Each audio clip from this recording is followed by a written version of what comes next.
ভাবুন তো, দক্ষিণ এশিয়ার এক মুসলিম রাষ্ট্র থেকে ছোড়া ক্ষেপণাস্ত্র কয়েক মিনিটেই আঘাত হানতে পারে যুক্তরাষ্ট্রের রাজধানী ওয়াশিংটনে। অদ্ভুত শোনালেও এমনই এক শঙ্কার বার্তা দিচ্ছে মার্কিন গোয়েন্দা সংস্থাগুলো।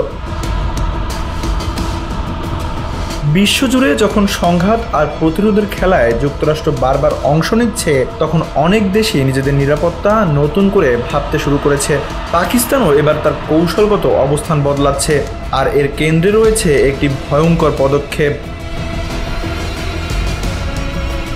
মার্কিন গোয়েন্দাদের দাবি, পাকিস্তান গোপনে কাজ করছে আন্তঃমহাদেশীয় ব্যালিস্টিক ক্ষেপণাস্ত্র তৈরিতে, যা একবার ছোড়া হলে 11,000 কিলোমিটার দূরের যুক্তরাষ্ট্রেও সরাসরি আঘাত হানতে পারবে।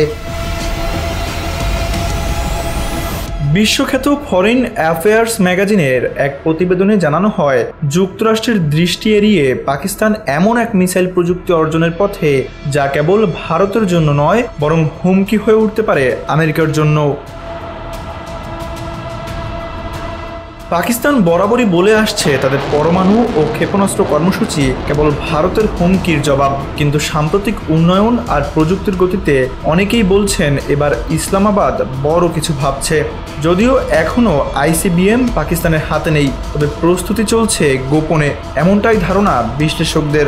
আর সেই মিসাইল শুধু আমেরিকাই নয়, ইসরায়েল আর ভারতেরও কপালে চিন্তার ভাঁজ ফেলেছে। Tanvir Ahmed, NPB news.